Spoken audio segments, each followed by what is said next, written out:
Wednesday between 2 and 4. So not exactly how it was supposed to go down. So Okay. Hang on I actually, Go ahead. I believe that they were there at 10. I didn't No, hear they from were you not. They about were this. refused. Tracy, I can't, every time Mr. Davis changes his mind on entrance, get to you. There has to be some coordination at the, so he refused Mark's entrance. So he pushed it back to 11. I am not gonna, I'm in hearings all morning. This is not my only case. So respectfully, we're doing the best we can here, but there is going to be some on-site level coordination. When he's refusing entry, every time he refuses entry, I can't let you know that. So no, he definitely refused it.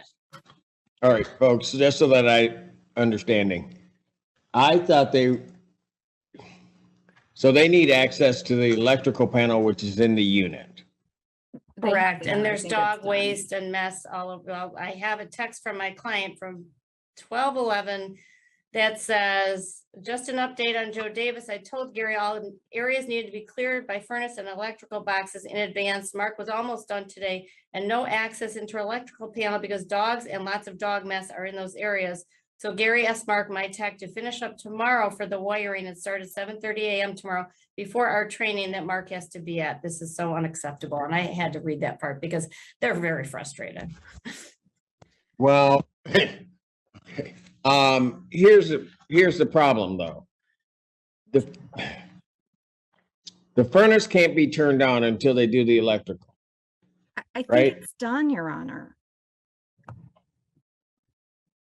Well, okay, hold on.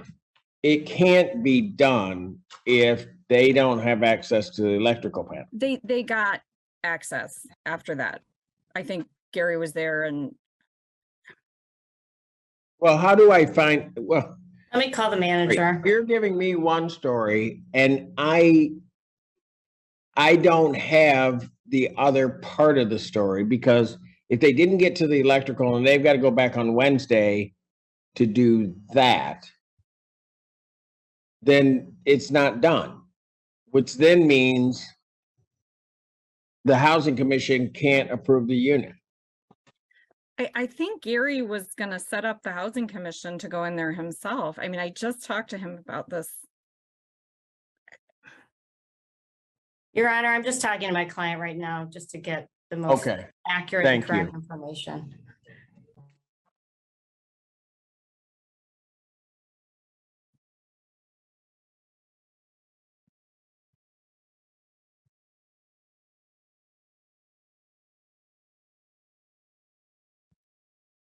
Right, let me let you, Your Honor, I'm just going to let the property manager, Amy, can you explain that last part? Because I want everyone to hear, including Ms. Jensen, the attorney for Mr. Davis. So we're all on the same page here. So the last part about the electrical. Okay, so they needed to, fire up the unit at the electrical box. And they were refused entry because the dogs were in there. There was a large amount of feces all over the room, the area where the electrical box is. So he refused. And so Mark, my tech, asked, what are we supposed to do? We can't fire up the unit. And Gary, the representative for Joe Davis, said, well, can you come back at 7:30 tomorrow morning?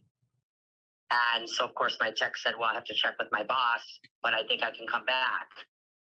Okay. All right. Thank you, Amy. Your Honor, do you have any other questions for my client? No, that tells me what I need to know. Honor. Well, hold it. Are they going back tomorrow morning?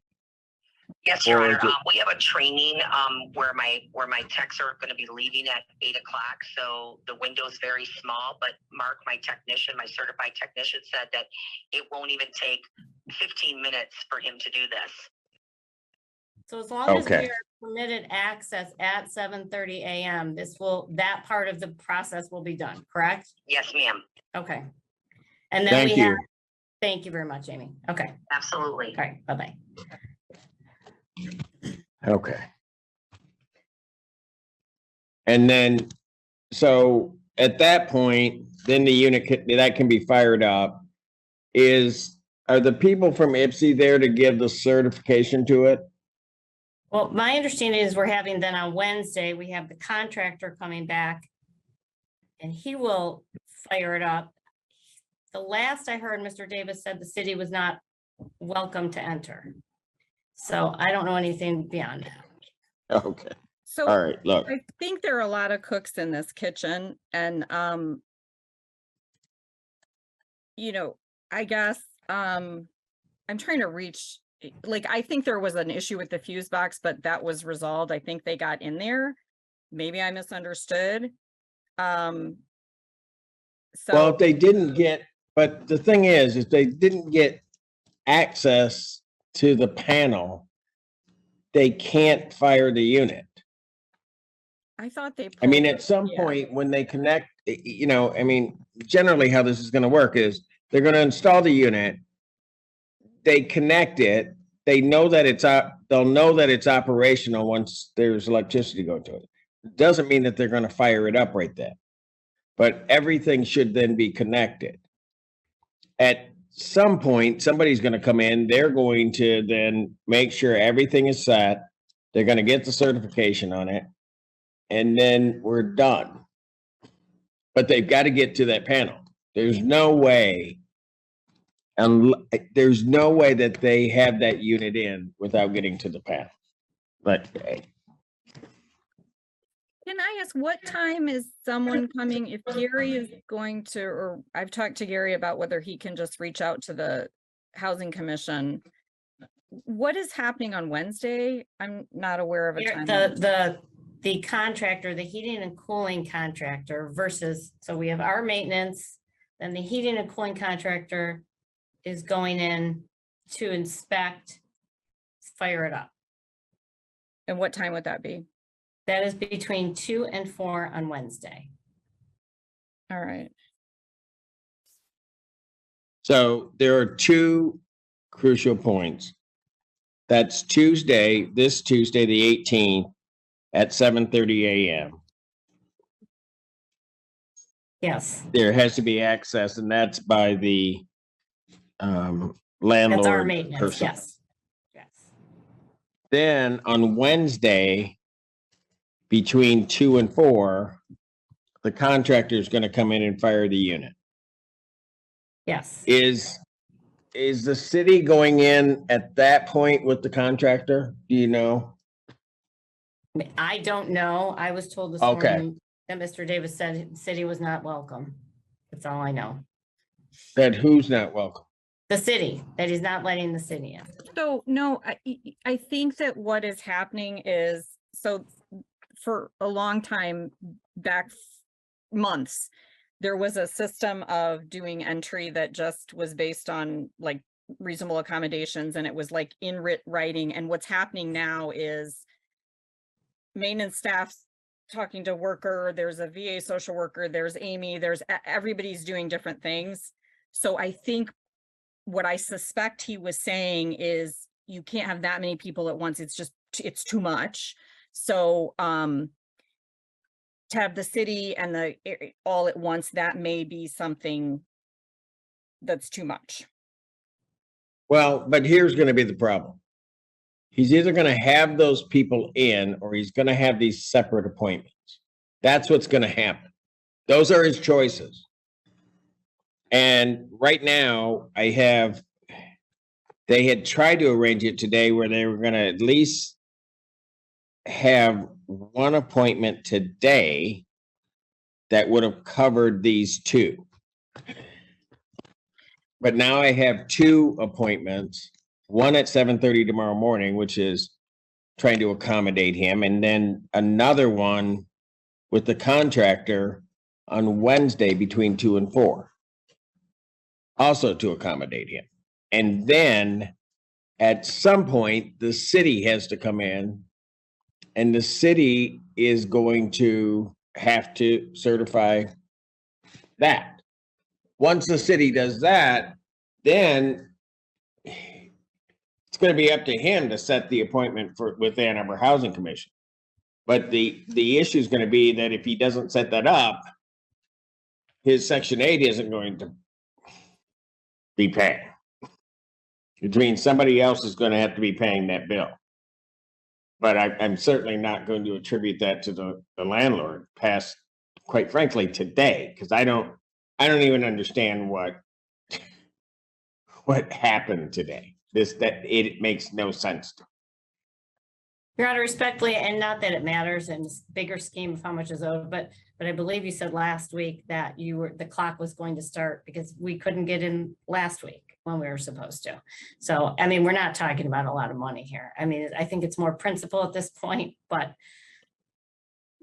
And Your Honor, this client, I think, is on a fairly fast track to get out of here. I think that there's a lot that's gone on both ways that has created this situation as it is. The situation has gone on. Well, yeah, you tell me that, Ms. Jensen, and maybe that's your understanding.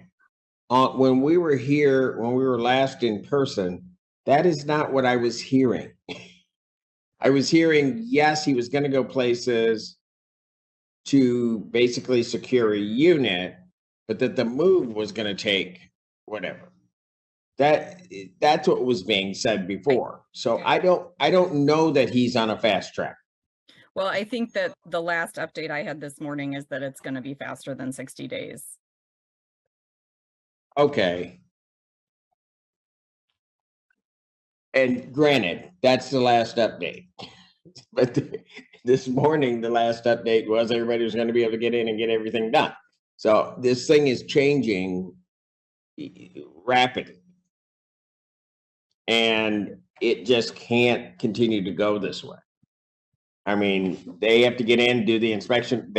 They have the unit there. They need to be able to get in, do everything they need to do. When it then comes for him to set the appointment with Ann Arbor Housing Commission, fine, he can figure that out between him and the Veterans Administration as to who's going to ultimately end up paying that bill. But, you know, the landlord has been accommodating and as best they can. And something just tells me tomorrow at 7:30 is not going to happen. I just don't know why I feel that way. But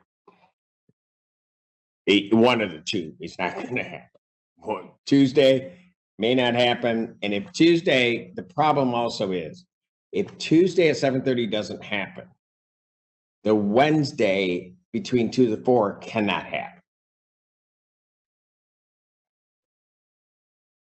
Because those have to basically be sequential they're sequential in terms of what has to occur. I understand. I will definitely continue to monitor this situation, and I would also ask, as we have in the reasonable accommodation, which a letter that we sent, that somebody notifies me, because he moved this, I think, to 11 this morning. What accommodation? Hold on. What accommodation are you asking for? Because I think the landlord has gone far beyond in terms of an accommodation. They got everybody here today because the issue I was hearing before was the number of times people were entering the unit. Then it begins to be the number of people entering the unit. And it just keeps fluctuating back and forth. So what specifically do you want accommodated? I would just ask to be notified when there's a change in the schedule. Your Honor, A respectfully, change in I'd what? ask Mr. Whoa. Hold on. Before you fly off This is somebody the that camera. needs a social work and attorney because there's ongoing litigation. Just notifications of What change in entry. what schedule? Hold on. It's your client that's changing the schedule. I mean, they're coming there ready to go in. They view it as a denial. He's the one denying access. Whatever his reasons are, he's the one denying access. Now you're asking that they then tell you that he's denied access? So And that actually, they tried to arrange something else? I mean, go ahead. or give me the opportunity to work with him, which is, what I did this morning. Like I reiterated to him, he contacted me about something happening at 11, and I said, no, this is 10. And so Gary was sitting in the parking lot at 10, but I think it was canceled without anybody telling me. and I could have fixed that, but understood, Your Honor, absolutely understand. And I would just appreciate an open door. Well, so would they, so they can get it done. And I mean, the issue here, I think, is that at 7:30 tomorrow, they're coming in to do the electrical. He needs to understand that. And if he turns that down, I don't know when it's going to get done. Because I'm certainly not going to be forcing the landlord to do anything, because they're going to have to cancel the contract.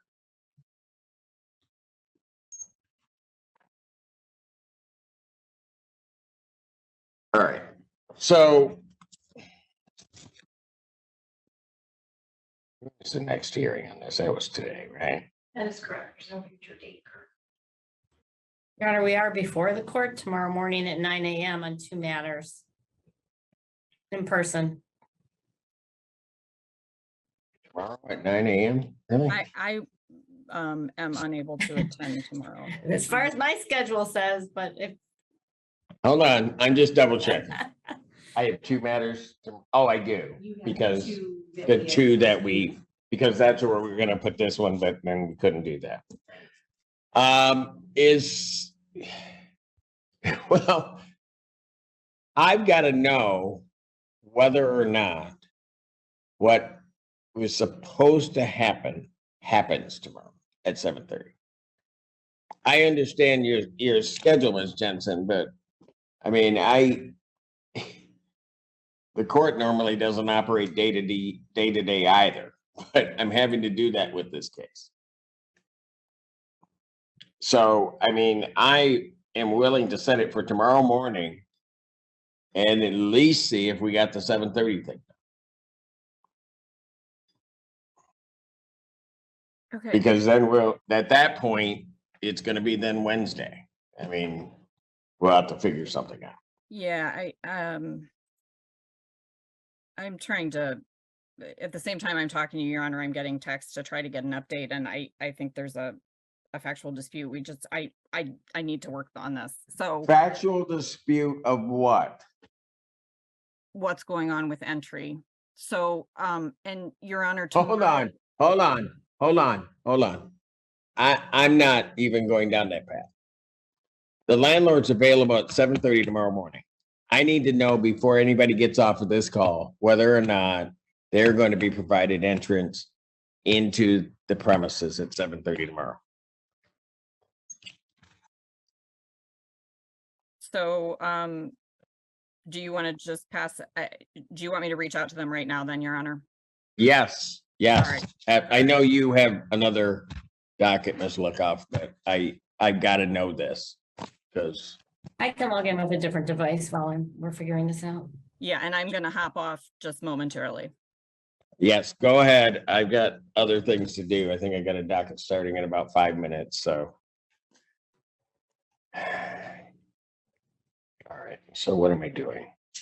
I guess I'll be off on this one. Right, Yes. so I'm gonna stand in recess. Ms. Luckoff, if you just send some, I don't know where, well, whenever anybody's back, just let me know. I'll be back in 5 minutes because that's about the best I could do. Thank you, Your Okay, Honor. thank you. The 14A District Court for County of Washoe, State of Michigan is now back in session. All those having business before the court draw near. The Honorable Judge J. Cedric Simpson presiding. All right, before I begin with the DV docket, Ms. Jensen, and I don't know if Ms. Luckoff is available. We have sent emails confirming 2 things. The first thing is based upon a message from you, Ms. Jensen, to Ms. Tang. You have confirmed the 7:30 a.m. time for tomorrow, correct? I confirmed that with my client. All right. So my expectation is that will occur. I have to make sure that has occurred. I have set this hearing for tomorrow morning at 9 a.m. I understand that there may be, I think Ms. Luckoff will be here in person in any event because of trials that she has. Ms. Jensen, you can appear via Zoom, or somebody from legal services can appear via Zoom. But I want to make sure that the 7:30 has occurred. Okay, Okay, thank you, Your Honor. all righty, thank you. We'll see Thank you. everybody tomorrow. Okay. You. Okay, you're gonna hold this. Yeah. Thank you. All right, now what I'm supposed to be doing at 1 o'clock. Miss Jensen available. Oh, there she is. All right, court does call the case of Park at River Woods versus Joseph Davis. Could you hear me, Miss Jensen? See that? Despite my extreme lack of skill in using my phone for this, I believe I can hear you. Okay, very good. All right. We're all operating Stone School. All right. Stones, I didn't mean Stone Age. I don't know what I was saying. Anyway, old school. I thought that was a reference to a road in Ann Arbor, and Well, it is a road. I was just nodding like I knew what you were talking about. I know. People do that to me all the time. But that was my mixing of Stone Age and old school. And I made my own thing. All right. Sluckoff is here. Miss Jensen is here. And on the Davis matter, the primary issue this morning was, did the 7:30 No, take Your Honor, place? Mr. Davis indicated he wasn't there. He asked to push it until 8. My client was specifically there at 7:30 because they had training in Troy at 9, so they had to leave. I can't, I think I heard Ms. Luckoff. I don't, that there was nothing, but and I don't have an update for my client either. I'm sorry. Okay, what Ms. Luckoff said, she can correct me if I'm wrong, that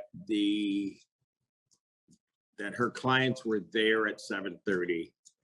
Mr. Davis was not there, indicated he was unavailable. And then they tried, I think he tried to reset it to 8. And as we had discussed yesterday, there was a training that they were trying to get this in before. And so they had to leave, so it did not happen. Which also then means Wednesday cannot happen because that has to be done first.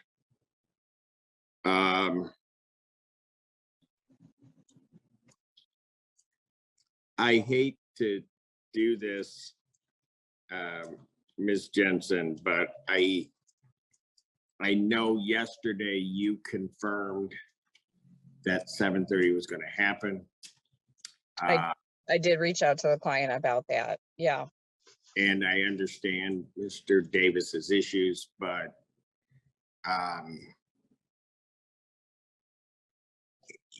the landlord nor the court, or quite frankly you, but it's your client, can't continue to operate this way.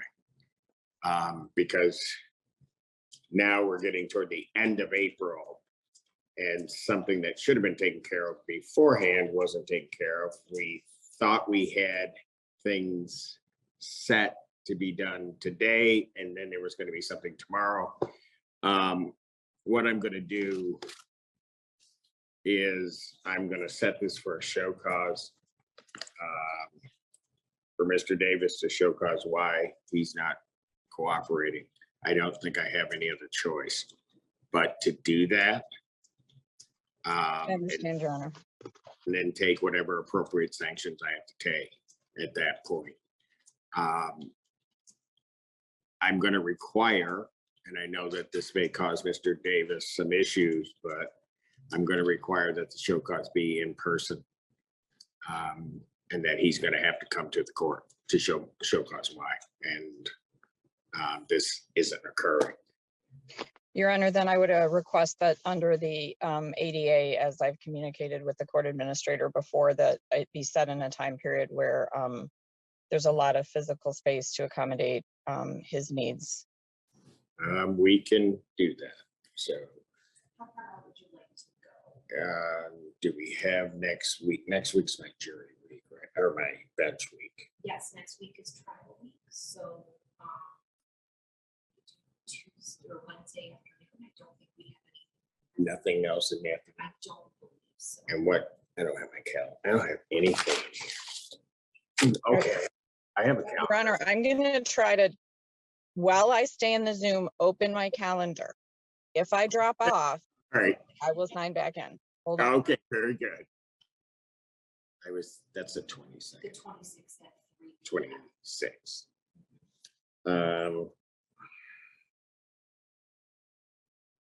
It's lit up on my calendar, so I don't know what that. Oh, it's Administrative Professionals Day. I'm supposed to do something for you, Lisa. I think it's Wednesday. Okay. So am I supposed to do, that's when I'm supposed to do something for you and Lisa. We like coach. Yeah, I bet you do. So it looks like you were talking about the 26th, the Wednesday. Yes. Yeah, I have something I could move. Okay, what? We can do as early as 1 p.m. We can do 1 p.m. and we should be clear in the courtroom. So spacing won't be an issue. Okay, That would work. At 1. I'm sorry? I have 1:30 hearing on Wednesday, which I could do it in a conference room. So it shouldn't take more than half an hour. Okay, we'll make whatever space we need to make available for you. Okay. All right. So I'm gonna set a show cause for defendant regarding furnace repair. That will be April 26, 2023 at 1 p.m.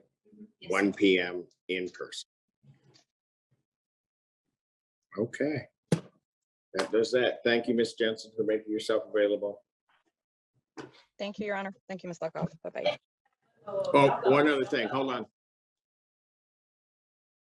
What? No, she's still here. Oh, while she's on, I would like to discuss Mr. Hinn's. I don't want to ask his counsel for Mr. Hinn's. Mr. Hens? Yeah. Okay. Your Honor, so the conditional dismissal provided that tenant would vacate by 4 meeting, I believe, or possibly 4:30, I didn't look that up. But the landlord is going to conduct a medical treatment Friday the 14th. When the landlord went there, this is not the first time this happened, there were multiple children running around in diapers, they refused to leave. There were things everywhere. Contractor, who was not our employee, said, I cannot do this, I cannot treat while there are babies in there running around. So he said, I'm not gonna do it. So, and I don't know if Tracy's had a chance to look at what I sent her. I added the addendum to the conditional dismissal explaining this, that we will come again this Friday, attempt treatment, but it will not alter the vacate date. I just don't want to see us fix that vacate date and have a whole issue. So there's nothing we can do. We can't force a contractor to go in. Got it. So I just want to make sure I can hear because it's like No, echoey and okay. sort of far away. So I think what Ms. Luckoff is saying is that the treatment didn't take place on the 24th, that she's maintaining the, the same agreed vacate, or what she's saying is she intends to, or is asking or wants to confirm that we're holding the same vacate date and that the treatment will be on the 21st. I think that's what she said. Is that correct? That is exactly what she said. Yes, I have not had a chance to follow up with the client. I will be, we're in a conference for 2 days, so I will be trying to follow up on Okay. all of the CODs that she sent. But I think Thursday will be the day everything will get confirmed, but I will call him today from the conference. Okay, make sure to call him. My intent, because that was the agreement of the parties, is that the vacate date, as Ms. Luckoff will indicate, will stick. And that this seems to be an issue with the tenant not being ready for the treatment. And I'm not going to send, Ms. Luckoff is saying that that's not their client, it's a contractor. I'm not going to force a contractor to do something unsafe with chemicals or anything else. That if it can't be done, it can't be done. But that's going to be attributable to the tenant, not the landlord, and that move out date will hold. So that to give you guidance as to where the court will head with it. Okay. All right, thank you so much. All right. Thank you.